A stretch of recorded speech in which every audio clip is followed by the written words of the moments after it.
Երեկո արգելի հետևորդներ, եթերում ABC լուրերի գլխավոր թողարկումն է, ես Գառնի Մութաֆյանն եմ, կարևորը նախ համարոտ։ Խաղաղության կամուրջն այս անգամ հայկական պատվիրակությանն է հասցրել Ադրբեջան ցամաքային ճանապարհով, ինչ օրակարգով են հայերը գնացել Բաքու։ Խոստում եւ իրականություն քաղաքացիական պայմանագրի 2021-ի խոստումները, ինչ ունենք այսօր։ Մի քանի վագոն բենզին ու ոչ մի կրակոտ սահմանին, Ադրբեջանի նախընտրական զինադադարն ու խաղաղության փաշինյանական բանաձևը։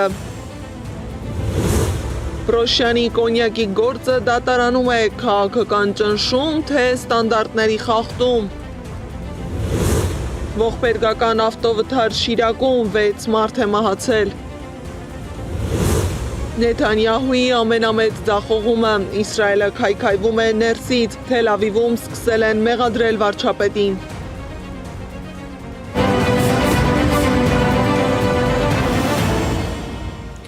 Խաղաղության կամուրջը կրկին մեկ սեղանի շուրջ է հավաքել հայերին ու ադրբեջանցիներին։ Ապրիլի 10-ին ու 12-ին նախաձեռնության շրջանակում երկու երկրների քաղաքասարակության ներկայացուցիչները քննարկելու են խաղաղության գործընթացի ներկա վիճակը։ Խաղաղության կամուրջ նախաձեռնության մասնակիցների իրենց երկրներում ծավալած գործունեությունն ու արդյունքները եւ տարածաշրջանում ստեղծված վիճակը։ Հայկական պատվիրակությունն Ադրբեջան է մտել ցամաքային սահմանի սահմանազատված հատվածով, անցել է սահմանային եւ անձնագրային վերահսկողության բոլոր համապատասխան ընթացակարգերը։ Ադրբեջան մեկնած հայկական պատվիրակությունը բաղկացած է 20 անդամներից։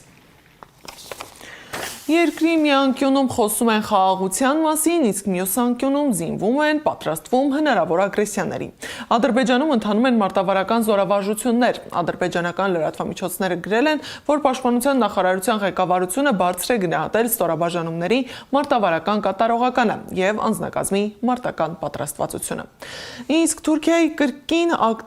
Թուրքիան կրկին հայտարարել է, որ Հայաստանի հետ սահմանի բացումը կախված է Հայաստան-Ադրբեջան խաղաղությունից։ Թուրքիայի եւ Ադրբեջանի միջխորհրդարանական բարեկամության խմբի ղեկավար Շամիլ Այրըմը ասել է, որ եթե Բաքուն ու Երևանը հասնեն խաղաղության եւ երկարաժամկետ կարգավորման, ապա հնարավոր կլինի բացել սահմանները։ Նրա խոսքով Անկարայի եւ Բաքվի գործակցությունը ռազմավարական նշանակություն ունի ոչ միայն տարածաշրջանի, այլև թուրքական աշխարհի համար։ Միաժամանակ Միացյալ Նահանգները շարունակում է աջակցել Թրամփի ուղի հանուն միջազգային խաղաղության եւ բարգավաճման TRIP նախաձեռնությանը։ Armen Press-ի հարցմանն ի պատասխան ԱՄՆ պետդեպարտամենտից հայտնել են, որ ծրագիրը շարունակում է մնալ Վաշինգտոնի առաջնահերթություններից մեկը։ Սակայն ընդդիմադիր քաղաքական դաշտը համոզված է, որ Ադրբեջանը նախընտրական զինադադարի մեջ է։ ՀԱԳ փոխնախագահ Լևոն Զուրաբյանի խոսքով Փաշինյանը փորձում է մի քանի վագոն բենզին բերելը սահմանին չկրակելը ներկայացնել որպես խաղաղություն, բայց դա խաղաղություն չէ։ Մեզ պետք է խաղաղություն, որը պաշտպանում է մեր անկախ պետականության հիմքերը, մասնավորապես անկախության հռչակագիրը, հայ առաքելական Սուրբ եկեղեցին, որ դարեր շարունակ եղել է մեր ազգային միասնության ցեմենտն ու շաղախը, եւ մենք պնդում ենք, որ մեր ներքին հարցերը, մեր ընտրությունները, սահմանադրությունը, պետական խորհրդանիշները, պատմագրությունը մերն են բացառապես, ոչ մեկին թույլ չենք տալու խառնվել այդ հարցերի մեջ, մի բան, որ Նիկոլը անում է։ Զուրաբյանն անդրադարձել է նաև Հայ ազգային կոնգրեսի ու Ուժեղ Հայաստանի հետ դաշինքին։ Նրա խոսքով տարբեր պատկերացումներ ունեին հաջողության հասնելու ուղիների մասին, այդ պատճառով էլ չկայացավ դաշինքը։ Հայաստան խմբակցության падգամավոր Ագնես Ախամոյանն էլ հայտարարել է, որ եթե իրենցից կախված լինի իշխանափոխությունը, պատրաստ են գործակցության, իսկ եթե որևէ ուժ հայտարարում է անգամ, եթե իրենից կախված լինի փոփոխությունը չի գնալու այդ գործակցությանը, ապա ուղիղ հայտարարում է, որ խոչընդոտելու է իշխանափոխությանը։ Միասնության թևերը եւ հայաքվեն, որոնք փետրվարի 27-ին հուշագիր էին ստորագրել հունիսի 7-ի ընտրությանը միասին մասնակցելու համար, որոշել են ավարտել համատեղ աշխատանքը։ Նախընտրական ակտիվ եռուզեռի շրջանում, երբ քաղաքական ուժերը հանդես են գալիս խոստումներով ու ծրագրերով, մարդիկ հիշում են նախկինում տված խոստումներն ու նայում գետնի վրա արված կամ չարված աշխատանքի։ 2021 թվականի արտահերտ ընտրությունից առաջ քաղաքացիական պայմանագիրը հանդես էր գալիս հստակ ձևակերպված խոստումներով՝ խաղաղություն, անվտանգություն, տնտեսական աճ եւ ուժեղ պետություն։ Մի քանի տարի անց նոր ընտրական փուլին ընդառաջ այդ խոստումները կրկին հայտնվել են հանրային քննարկման կենտրոնում, արդեն իրականության հետ համադրության մեջ։ Արցախի հարց, հայ-ռուսական հարաբերություններ, տնտեսական ցուցանիշներ եւ դատական համակարգ։ Այն թեմաները, որոնք մի քանի տարի առաջ ԿՊ-ն ներկայացնում էր որպես առաջնահերթություններ, այսօր գնահատում են արդեն կատարվածի եւ չկատարվածի համատեքստում։ Խոստումներ ու իրականություն, ինչ ունենք այսօր Սեդա Մակարյանի ռեպորտաժում։ 2021-ի արտահերտ ընտրություններին քաղաքացիական պայմանագիրն ընտրողին դիմում էր հստակ խոստումներով՝ խաղաղություն, անվտանգություն, տնտեսական աճ եւ ուժեղ պետություն։ Այսօր մի քանի տարի անց այդ խոստումներն ու իրականությունը որևէ կետում չեն հատվում։ Նախընտրական փուլում իշխանությունը վստահեցնում էր Հայաստանը շարունակելու է լինել Արցախի անվտանգության երաշխավորը, արցախցիների իրավունքների պաշտպանությունն էլ առաջնային էր համարում։ Սակայն ժամանակի ընթացքում այս մոտեցումը փոխվեց, շեշտը տեղափոխվեց միջազգային հարթակներ, իսկ պատասխանատվության ձևակերպումները վերանայվեցին։ Հայաստանում ապագա կա, Արցախում կա ապագա։ 86,600 քառակուսի կիլոմետրը ներառում է նաև Լեռնային Ղարաբաղը։ Հայ-ռուսական հարաբերություններ եւ ՀԱՊԿ 2021-ին հայտարարվում էր ռազմավարական գործընկերության պահպանման մասին, բայց հետագա զարգացումները ցույց տվեցին լարվածություն, սկսած ՀԱՊԿ-ի արձագանքների բացակայությունից մինչև փոխադարձ անվստահության աճ։ Հայաստանը շարունակում է ակտիվորեն ներգրավված լինել կառույցի աշխատանքներում եւ շարունակելու է աշխատել պայմանագրային եւ փաստաթղթային բազայի էլ ավելի կատարելագործման ուղղությամբ, ինչը լավագույնս կարտացոլի անդամ պետությունների շահերը եւ համատեղ նպատակները։ Մեղավորը նրանք են, ովքեր ձևավորել են մի հատ փուչիկ, դաշինք, որի անդամները պարզվեց, ոչ թե որ իրանց պայմանագրային պարտավորություններն են կատարում, այլ գնացել Ադրբեջանի հետ պլանավորում են մեր դեմ պատերազմը։ Դուրս կգանք, այդ դրանով է վախեցնում եք։ ԵԱՀԿ Մինսկի խումբ նախընտրական շրջանում այն ներկայացվում էր Արցախի հարցի կարգավորման հիմնական ձևաչափ։ Այսօր կառույցը փաստացի այլևս չկա, լուծարվեց Հայաստանի համաձայնությամբ, իսկ Արցախը ճանաչվել է Ադրբեջանի կազմում։ Ռուսաստանի Դաշնության նախագահի հետ բանակցությունների հաջորդ արդյունքը Լեռնային Ղարաբաղի հիմնախնդրի կարգավորման համատեքստում ԵԱՀԿ Մինսկի խմբի համանախագահության միջազգային մանդատի կարևորության ընդգծումներ սրանից բխող քաղաքական հետևանքներով։ Խաղաղությունը, երբ որ կայացած փաստ է, այդ ձևաչափի գոյությունը կարծում եմ իրոք կարող է հարցեր առաջացնել։ Սփյուռք եւ հայոց ցեղասպանության ճանաչում ԿՊ-ն խոսում էր համահայկական ներուժի համախմբման եւ ցեղասպանության միջազգային ճանաչման շարունակական աշխատանքի մասին։ Ցեղասպանության ժխտումը կամ ուրացումը կամ հերքումը Հայաստանի Հանրապետությունում քրեական հանցագործություն, քրեական օրենսգրքով նախատեսված արարք։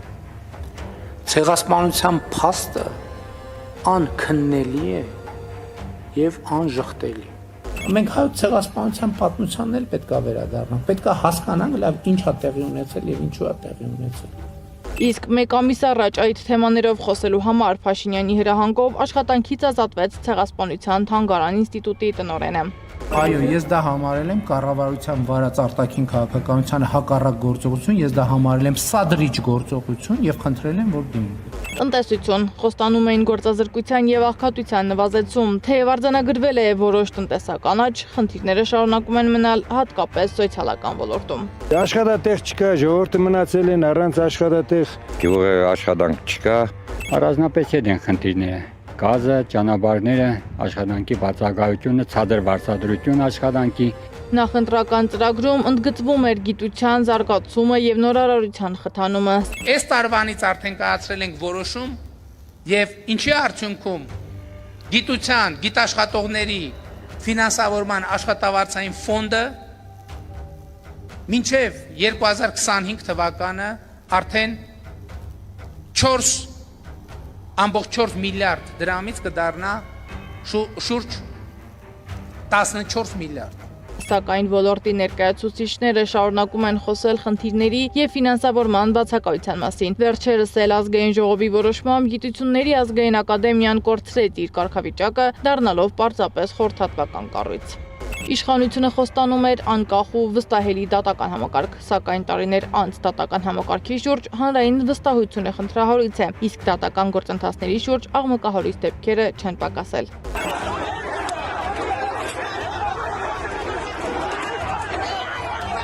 Այսպիսով 2021-ի առանցքային խոստումները անվտանգությունից մինչև տնտեսություն այսօր կամ ամբողջությամբ չեն իրականացվել, կամ էապես փոխվել են ճանապարհին, իսկ նոր ընտրությանն ընդառաջ չկատարված խոստումներին ավելանում են նորերը։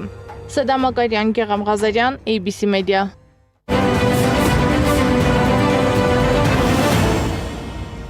Տնտեսագետ Իվան Լիզանն անդրադարձել է հայկական երկաթուղու վերահսկողությունը Ռուսաստանի Դաշնությունից մեկ այլ երկրի փոխանցելու Փաշինյանի հայտարարությանը։ Նրա խոսքով գործող ամբողջ լավ համակարգը կփլուզվի եւ հանրապետությունը կհայտնվի քայքայման վիճակում։ Երևանի համար դժվար կլինի նույնիսկ պահպանել երկաթուղու ներկայիս վիճակը, ասել է տնտեսագետն ու հավելել, որ Փաշինյանի փորձերը վերանայելու ստատուս քվոն ոչ այլ ինչ են, քան խորհրդարանի ընտրությունից առաջ հրապարակային հնարք։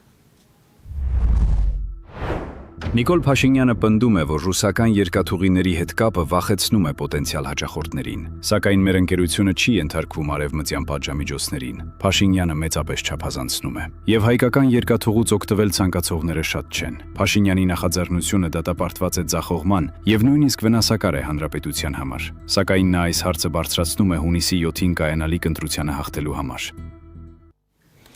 Պրոշյանի կոնյակի գործը դատարանում է։ Այսպիսի զարգացումն առաջացնում է հարցեր, որոնք դուրս են գալիս միայն տնտեսական հարթակից։ Ռուսական շուկայում արտահանման լիցենզիայի չեղյալ հայտարարման գործընթացը պայմանավորված է տեխնիկական խախտումներով, թե ունի նաև քաղաքական ենթատեքստ, հատկապես Փաշինյան-Պուտին հանդիպումից հետո։ Մինչ պաշտոնական Երևանը պնդում է, որ խնդիրը բացառապես տեխնիկական է եւ ստանդարտների պահպանման վերաբերյալ է, ոլորտի մասնագետները չեն բացառում նաև քաղաքական ազդեցության գործոնը։ Ռուսական կողմը խոսում է խախտումների մասին, գործարանը շփոթմունքի։ Իսկ այս ամենի ֆոնին հարցը դառնում է ավելի լայն, որքանով են պաշտպանված հայկական արտադրողները արտաքին շուկաներում եւ ինչ ռիսկեր են առաջանում տնտեսական ու քաղաքական հարաբերությունների խաչմերուկում։ Անահիտ Սարգսյանն է փորձել պարզել։ Պրոշյանի կոնյակի գործարանի Ռուսաստանի Դաշնություն արտահանման լիցենզիան չեղյալ համարելու հարցը արբիտրաժային դատարանում է։ Քաղաքական ճնշում է Փաշինյան-Պուտին հանդիպումից հետո, թե պարզապես արտադրանքը չի համապատասխանում տեխնիկական ստանդարտներին։ Փաշինյանը պնդում է, քաղաքական ենթատեքստ չկա։ Այն խնդիրները, որ կան, որոնք վերաբերում են տնտեսության արդիականացմանը, մենք աջակցել ենք, աջակցում ենք եւ շարունակելու ենք աջակցել տնտեսվարողներին։ Բայց մենք նաև համաձայն չենք, որ այդ թվում տեխնիկական խնդիրները փորձ արվեն քաղաքական հովանոցի ներքո այլ կերպ ներկայացնել։ Տնտեսագետներն այլ կերպ են մտածում։ Հրայր Կամենդատյանի կարծիքով վերջին հանդիպումն ազդեցություն ունեցել է։ Ռուսական կողմը ակնհայտ ընդ որում ոչ դռների հետևում, այլ հանրության աչքի առաջ զգուշացեց, որ հայաստանյան կողմը իրենք ունեն տնտեսական լուրջ կնճիռներ։ Միաժամանակ ոլորտում կան խիստ կանոններ։ Ռուսաստանում սերտիֆիկացումը բարդ է, գործում են քվոտաներ, իսկ հայկական կոնյակի դեպքում պարտադիր է խաղողից պատրաստված լինելու փաստը։ Ըստ մասնագետի, Հայաստանում ոչ բոլոր արտադրողներն են պահպանում այս պահանջները։ Պրոշյանի կոնյակի գործարանի մասին չի կարող որևէ կոնկրետ բան ասել, սակայն մի բան հստակ է, եթե Ռուսաստանը ցանկացավ, կարող է հանգիստ լիցենզիայից զրկել բազմաթիվ արտադրողների։ Ռուսական Ռոսսելխոզնadzor, այսպես կազմակերպություն կա, որը որ սանի պետկայանի ֆունկցիաներ իրականացում Ռուսաստանում, այնք շատ քաղաքականացված կազմակերպություն են, առաջից փոքրիկ ակնարկի կամ ենթադրիկ հանձնարարության դեպքում ցանկացած տնտեսվարողի ապրանքները կարգախեն եւ նրանց մուտքը դեպի Ռուսաստան կարգիլեն։ Ռուսաստանի ալկոհոլի եւ ծխախոտի շուկան վերահսկող պետական մարմինը հայտնում է, չնախատեսված ստուգումներով ներմուծվող կոնյակի նմուշներում հայտնաբերվել են կոպիտ խախտումներ եւ դիմել է դատարան լիցենզիան չեղյալ համարելու եւ կասեցնելու պահանջով։ Պրոշյանի կոնյակի գործարանից հակադարձում են, շփոթմունք է եղել։ Խոսքը Ռուսաստանում գործող առանձին ներմուծողի մասին է, ոչ թե հայկական արտադրության։ Մի շարք հրապարակումներում թույլ է տրվել սխալ նույնականացում, հայկական արտադրող գործարանը շփոթելով Ռուսաստանի Դաշնությունում գործող առանձին դիստրիբյուտոր ընկերության հետ, որը հանդիսանում է տվյալ շուկայում գործող ներմուծող ընկերություններից մեկը։ Նշված հրապարակումները վերաբերում են բացառապես այդ ներմուծող ընկերության գործունեությանը եւ որևէ առնչություն չունեն Հայաստանի Հանրապետությունում իրականացվող արտադրական գործընթացների հետ։ Գործը դատարանում է, իսկ շուկայի մասնակիցներին զգուշացվել է, կեղծված ալկոհոլի ներմուծումն անթույլատրելի է։ Պրոշյանի կոնյակի գործարանից ասում են, որ արտահանումը անխափան շարունակվում է դեպի ԵԱՏՄ բոլոր երկրներ, իսկ Փաշինյանը վստահեցնում է, պակաս լծակներ չունի։ Ես ԵԱՏՄ գործերին լավագույնս տիրապետում եմ եւ նաեւ իմ գործն է ապահովել, որ ԵԱՏՄ տարածքում ապրանքների, ծառայությունների, ֆինանսական միջոցների եւ աշխատուժի ազատ հոսք տեղի ունենա։ Իրադարձությունները նման ընթացք չէին ստանա, եթե չլինեին Հայաստանի Հանրապետության պաշտոնատար անձանց անպատասխանատու հայտարարությունները, ասում է տնտեսագետը։ Տնտեսվարողները բնական բրկվել են վնասներ եւ ռուսական շուկա նրանց մուտքը կարծում եմ երկար ժամանակ գոնե 1-2 տարիների ընթացքում կխրփիլափակվի, այդ տնտեսվարողը կարող ասել առանց ռուսական շուկայի անելիք չունի։ Պետական եկամուտների կոմիտեն նշում է, հարցն իրենց տիրույթում չէ։ Գործարանի հետ առնչվում են միայն որպես հարկվճարողի։ Գործարանից ասում են, նոր զարգացումներ չկան, արտադրությունն ընթանում է բնականon։ Էկոնոմիկայի նախարարությունն էլ հավելելու բան չունի։ Անահիտ Սարգսյան, Աշոտ Բարբարյան, ABC Media։ Էստոնիայի արտգործնախարարը Հայաստանում է, ներկայ է եղել Հայաստանում Էստոնիայի դեսպանատան բացմանը։ Հայաստանի արտգործնախարարն ու էստոնացի գործընկերը ստորագրել են փոխըմբռնման հուշագիր Հայաստանի եւ Էստոնիայի միջև հարաբերությունները խորացնելու համար։ Համատեղ ասուլիսում Արարատ Միրզոյանը խոսել է Բաքվում գտնվող մեր հայրենակիցների մասին ու շեշտել, որ նրանց պետք է օր առաջ ազատ արձակեն։ Նախարարի խոսքով դա հնարավոր է միայն հաստատված խաղաղության դեպքում։ Խաղաղությունը կա, մենք դրա պտուղները վայելում ենք եւ միևնույն ժամանակ մենք հասկանում ենք, որ այս խաղաղությունը նոր է, պետք խնամքի կարիք ունի, հոգատարության կարիք ունի, կամ բազմաթիվ հարցեր, որոնք լուծվել են, ընդհանուր մինչև Ադրբեջանի տարածքով հայկական բեռների, Հայաստան նախատեսված բեռների ուրեմն տարանցումը կամ նույն երկկողմ առևտուրը, որ արդեն կա եւ որը կարծում ենք, որ կզարգանա, ցավոք սրտի եւ հասկանալորեն բոլոր հարցերը չէ, որ լուծված են։ Էստոնիայի արտգործնախարարն էլ ասել է, որ Եվրոպայի եւ աշխարհի մյուս երկրների միջև առևտրի միջանցքներ ստեղծելը ժողովրդի բարգավաճման եւ բիզնեսի ոլորտի զարգացման համար հենց խաղաղության նախապայմանն է։ Նախարարի խոսքով սա հսկայական աշխարհակաղակական փոփոխություն է ոչ միայն հայ ժողովրդի համար, այլև ամբողջ տարածաշրջանի։ Մենք ուզում ենք դրա մի մասը լինել, ուզում ենք աջակցել դրան, ուզում ենք մեր փորձառությամբ գիտելիքով կիսվել, ուզում ենք ձեզանից սովորել։ Շատ բան ունենք սովորելու հայ ժողովրդից։ Դուք ինչպես եք ապագան տեսնում։ Ինչպես ունեք այդ քաղաքական կամքը, առաջնորդությունը եւ կարողությունը եւ փոփոխությունների որոշումներ կայացնելու, որոնք դեպի ապագա են ուղղված։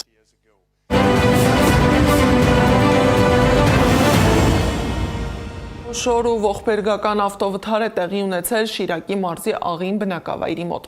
Ժամը 12-ի սահմանում Արմավիր Գյումրի ավտոճանապարհին տեղի ունեցած ավտովթարի պատճառով 6 մարդ զոհվել է, նրանցից 2-ը երեխաներ։ Տեղում պարզվել է, որ բախվել են BMW եւ Opel Magnish-ի ավտոմեքենաները։ BMW-ն դուրս է եկել երթևեկելի գոտուց եւ գլխիվայր հայտնվել դաշտում։ Առողջապահության նախարարությունը հայտնել է, որ վթարի հետևանքով 11 մարդու տեղափոխել են բժշկական կենտրոններ։ Նրանց վիճակը գնահատում են ծանր եւ ծայրահեղ ծանր, գտնվում են վերակենդանացման բաժանմունքում։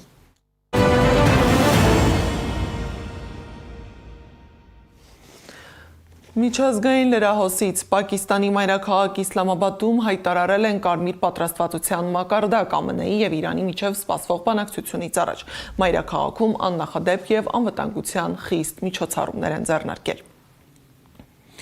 J.D. Vance-ը մեկնել է Պակիստան Իրանի հետ կայանալիք բանակցության համար։ Նա ասել է, որ անհամբեր սպասում են բանակցությանը։ Եթե իրանցիները պատրաստ են բարեխղճորեն բանակցել եւ ձեռք մեկնել, դա մի բան է։ Իսկ եթե նրանք փորձեն մեզ խաբել, ապա կտեսնեն, որ բանակցող թիմի մոլորեցնելն այնքան էլ հեշտ չէ։ Նախագահը մեզ տվել է հստակ ուղեցույցներ։ Տեսնենք ինչպես կզարգանան իրադարձությունները, ասել է Vance-ը։ Թասնիմ գործակալությունը հայտնել է, որ լուրը, թե իրանական բանակցային խումբը ժամանել է Իսլամաբադ ամերիկացիների հետ բանակցելու համար սուտ է, քանի դեռ ԱՄՆ-ն չի կատարել Լիբանանում հրադադարի վերաբերյալ իր հանձնառությունը եւ Իսրայելը շարունակում է իր հարձակումները, բանակցությունը մնում է կասեցված։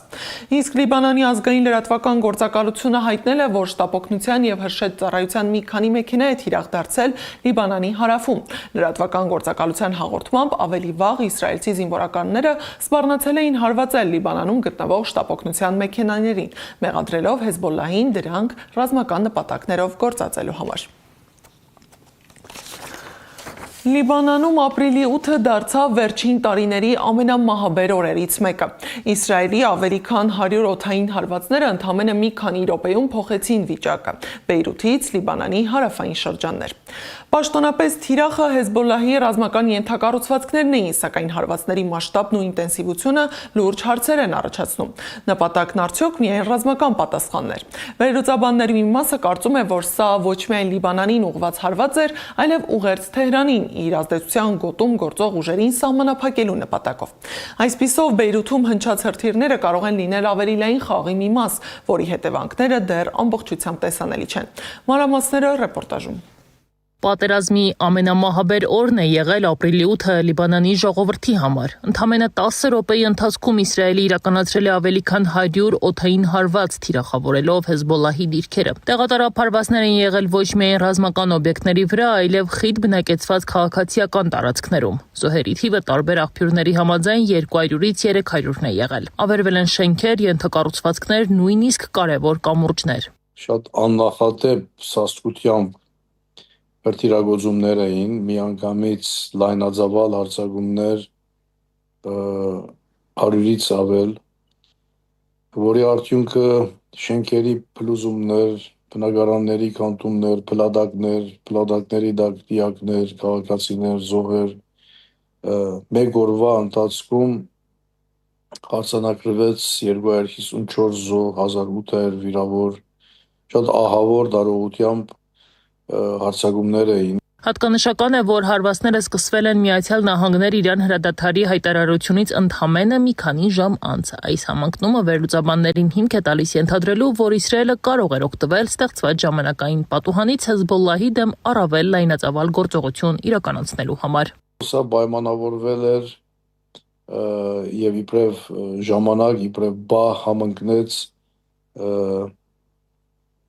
Իրան, Միացյալ Նահանգներ հրադադարի շուրջ համաձայնության հրաբարակումի հետ։ Սա փաստում է այն մասին, որ Իսրայելը անհանգիստ էր այս համաձայնության, որովհետև ուներ առաջադրանք իրականացնելու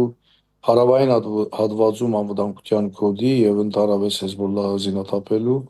Կանտահարյանն ընդգծում է Իրանի 10 կետանոց առաջարկի վերջին դրույթը ներառում էր նաև Լիբանանը, կոչ անելով դադարեցնել ռազմական գործողությունները տարածաշրջանում։ Սակայն Իսրայելը հայտարարել է, որ հրադադարի համաձայնությունը չի վերաբերում Լիբանանին, փաստացի սահմանելով առանձին մեկնաբանություն գործընթացի շրջանակների վերաբերյալ։ Այս պաշտոնական գեցվածքը որդեգրեց առնվազն դեկլարատիվ առումով Միացյալ Նահանգները Իրան ագարակը բնտեց, որ եթե գեդերից մեկը խախտվում է, դա նշանակում է, որ ընդհանրապես հրադադարը չի արկվում եւ մասնակի վերստին փակեց Հորմուզի չնանցքը, բայց դա չհաստեց, որ մեծ հաշվով մեծ համաձայնությունը չեղարկվի։ Պաշտոնական մակարդակում Իսրայելը հայտարարում է, որ հարվածների թիրախը եղել է Հեզբոլլահի ռազմական ենթակառուցվածքը, հրթիռային պահեստներ, հրամանատարական կենտրոններ եւ լոգիստիկ հանգույցներ։ Սակայն գործողության ծավալը հուշում է, որ նպատակը միայն պատասխան քայլը չէ, սա ավելի շատ հիշեցնում է ռազմական ճնշման արշավ, որի միջոցով փորձ է արվում զգալիորեն նվազեցնել Հեզբոլլահի գործողությունների ազատությունը հարավային Լիբանանում։ Իսրայելի հաշվարկներով այսօր Հեզբոլլահը շատ ավելի ուրեմն տկար է, նաև այն հանգամանքով, որ Իրանի հանդեպ Միացյալ Նահանգները նույնպես մասնակցեց Իսրայելի հետ թիրախավորելով Իրանը եւ այսպես նրանք փորձում են ավելի ճնշել Հեզբոլլահին, որ կան բանակցությունների կամ այդ զենքի Հեզբոլլահի զենքի խնդիրը լուծվի եւ այլևս Հեզբոլլահը վտանգ չդիտարկվի Իսրայելի կողմից։ Այս էսկալացիան ունի նաև ավելի լայն տարածաշրջանային համատեքստ։ Հեզբոլլահը դիտարկվում է որպես Իրանի ամենակարևոր դաշնակիցներից մեկը տարածաշրջանում։ Այդ պատճառով Իսրայելի գործողությունները շատ վերլուծաբաններ դիտարկում են նաև որպես անուղղակի ուղերձ դեպի Թեհրան։ Այս տրամաբանությամբ Բեյրութում իրականացվող հարվածները իրականում ունեն ավելի լայն հասցեատեր, ոչ միայն Լիբանանը, այլև Իրանը։ Իսրայելը այս ներկա ժամանակահատվածում չի համարում, որ պատերազմի դադարեցումը հաղթական կլինի Իսրայելի տեսանկյունից, որովհետև այս վարակայում Իրանն էլ, ինչպես որ տեսնում ենք, պակաս ուժային դիրքերում չէ, ամենևին Իրանը այդքան տկար պետություն չէր եւ նամանավանդ հաշվի առնելով, որ ներսից նույնպես խլրտումներ տեղի ունեցան ընդդիմության կողմից եւ այլն եւ այս Իրանի այս ժամանակահատվածում այդ ամուր դիրքը ամենայն թեպս այսպես դրական մթնոլորտ չի ստեղծում Իսրայելի քաղաքական էլիտայի ուրեմն շրջանակներում։ Այս փուլում հիմնական հարցն է, սա կդառնա արդյոք էսկալացիայի գագաթնակետ կամ նոր պատերազմի սկիզբ։ Եթե Հեզբոլլահն ընտրի պատասխան հարվածների քաղաքականությունը, տարածաշրջանը կարող է մտնել նոր ավելի վտանգավոր փուլ։ Իսկ եթե հակազդեցությունը սահմանափակվի, ապա հնարավոր է սա դիտարկվի որպես ուժի ցուցադրում զսպման նպատակով։ Սակայն Իսրայելի իշխանության գործերն էլ լավ չեն։ Իսրայելում հակամարտությունը տեղափոխվել է նոր հարթություն, այն այլևս միայն արտաքին ճակատում չէ։ Ներքաղաքական դաշտում սրվում են մեղադրանքներն ու հակասությունները։ Թիրախը վարչապետ Բենյամին Նեթանյահուն է։ Քննադատների պնդմամբ Իսրայելը դուրս է մնացել առանցքային բանակցություններից, երբ ԱՄՆ-ն ու Իրանը համաձայնության էին գալիս հրադադարի շուրջ։ Երկրի նախկին վարչապետները խոսում են ձախողված ռազմավարության, չիրականացված նպատակների եւ երկրի համար նոր ռիսկերի մասին։ Սակայն այս քննադատությունները միայն արտաքին քաղաքականության արդյունք չեն։ Ներքաղաքական ճնշումները, դատական գործերն ու առաջիկա ընտրությունը խորացնում են ճգնաժամը։ Այսպիսով Իսրայելում ձևավորվել է մի վիճակ, որտեղ իշխանության դեմ պայքարը գնալով վերածվում է ներքին քաղաքական պատերազմի։ Թեման ուսումնասիրել է Սեդակ Յուրեղյանը։ Իսրայելը ներսից քայքայող կառավարությունը չի կարող հաղթել արտաքին թշնամուն։ Իսրայելի քաղաքական շրջանակներում սկսել են մեղադրել Բենյամին Նեթանյահուին։ Ներկա վարչապետը չի մասնակցել Միացյալ Նահանգների եւ Իրանի հրադադարի համաձայնագրի շուրջ քննարկումներին, չի նշել պայմաններ, ավելին ուշացումով միացել է երկրի համար ոչ շահեկան համաձայնագրին։ Իսրայելը դուրս մղվեց փաստացի որևէ բանակցային գործընթացից։ Հիմա հրադադարի, խաղաղության կամ պատերազմի որոշումը արդեն ընդունվում է առանց Իսրայել։ Երբ որ պատերազմի որոշումը Միացյալ Նահանգների կողմից ընդունվել է Իսրայելի հետ։ Նեթանյահուն կրել է քաղաքական եւ ռազմավարական ձախողում, չի հասել ոչ մի նպատակի, որ ինքն իր առջև էր դրել, գրել է Իսրայելի նախկին վարչապետ Նավթալի Բենեթը։ Նա մտահոգություն է հայտնել Իսրայելի ապագայի վերաբերյալ։ Պատերազմի նպատակները հստակ էին։ Իրանի միջուկային ծրագրի լիակատար եւ մշտական ապամոնտաժումը։ Այս նպատակները չեն իրականացվել։ Ձախողումը Իսրայելին կկանգնեցնի ավելի վրեժ խնդիր եւ վճռական Իրանի առջև։